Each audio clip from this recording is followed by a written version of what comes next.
اور دلچسپ بات یہ ہے کہ جو ٹاپ موسٹ یہ جو 25 آدمی وہ کیلکولیٹ کرتے ہیں 11 سالوں میں جو اقتدار جن کے گرد گھومتا رہا، ان میں صرف 7 وہ تھے جو پرانے مسلم لیگی تھے.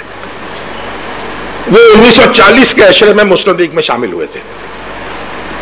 باقی وہ لوگ تھے جو بعد میں شامل ہوئے. ان میں 6 سول سروینٹس تھے اور 2 کانگریسی تھے جو بعد میں مسلم لیگ میں آ گئے. 2 سابق یونینسٹ تھے. اور دوسرا مسئلہ یہ تھا کہ ان میں سے 12 افراد کم و بیش ایسے تھے جن کا کوئی تجربہ نہیں تھا انتظامی کسی قسم کا. تو جب پاکستان بنا ہے، میں نے یہ بات اس لیے آپ سے کی ہے کہ جو ایک چیز یہ ہے کہ ہم اپنے آپ کو لیڈرشپ سے الگ کریں، فلاں نے یہ کر دیا، فلاں نے یہ کر دیا، فلاں نے یہ کر دیا. ایک یہ ہے کہ ہم اپنی قوم کی جو مجموعی تصویر ہے وہ رکھیں سامنے اور دیکھیں کہ یہ پاکستان بننے کے بعد پاکستان جس طریقے سے بنا ہے اور اس کے بننے کے بعد یہاں جو کچھ ہوا ہے وہ ہماری جو قومی ساخت تھی اور حیث تھی اس میں یہی کچھ ہو سکتا تھا اور یہی کچھ ہوا ہے. ہو سکتا ہے قائد اعظم زندہ رہتے زیادہ دیر تو مختلف تصویر ہو جاتی، لیاقت علی خان زیادہ زندہ رہتے تو کوئی مختلف تصویر ہو جاتی، لیکن کیونکہ وہ زندہ نہیں رہے تو اس کے بعد ہمارے ساتھ جو کچھ ہوا وہی کچھ ہونا تھا. کیونکہ ہماری جو سیاست تھی وہ اس طریقے سے عوام کے اندر اپنی جڑیں رکھتی ہی نہیں تھی. اور نہ ہی پھر نتیجہ یہ نکلا کہ ہم 7 سال تک ہمارے ہاں دستور جو ہے بنا ہے کوئی 9 سال میں، اور ایک دفعہ الیکشن بھی ہوا، پھر صوبائی الیکشن ہوا، پھر اڈلٹ فرنچائز ہم نے دیا. تو اس کے نتیجے میں ایسا نہیں ہوا کہ 4 سال کے بعد یا 5 سال کے بعد انتخاب ہو گیا ہو. تو یہ ایک اور 47 سے لے کے 54 تک تو تقریباً یہ سمجھے آپ پاکستان میں 1 پارٹی رول رہا ہے اور وہ مسلم لیگ کا رول ہے. اور مسلم لیگ کا رول جو ہے اگر اس کے میں نے قائدین جو اس کے ہیں میں نے آپ کے سامنے رکھ دیے ہیں. تو یہ تو جو نا تجربہ کار لوگ تھے بہت بڑا ہاتھ اس میں مسائل کے حل نہ ہونے میں یا پیدا ہونے میں اس نا تجربہ کاری کا ہاتھ تھا. اب آزادی جو ہے جو ہمیں ملی، اب ہم یہ کہیں گے کہ یہ حقیقت ہے یا سراب. اب فرض کیجئے ہمیں آزادی نہ ملتی پھر کیا ہوتا؟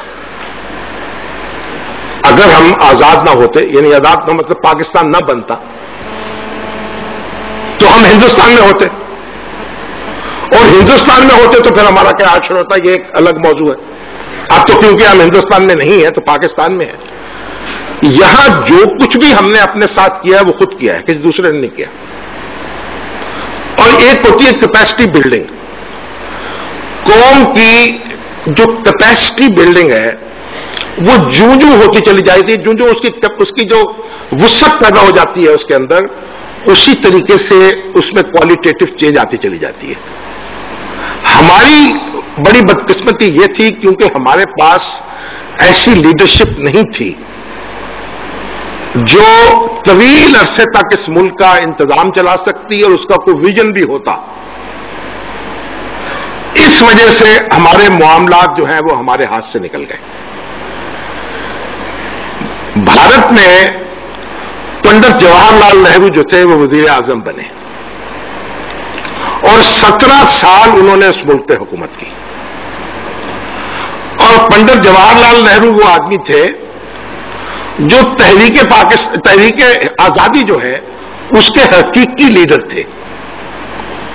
مہاتما گاندھی کا بڑا رول ہے ایک اسپرچل لیڈر کے طور پر، ایک گائیڈنگ لیڈر سول کے طور پر.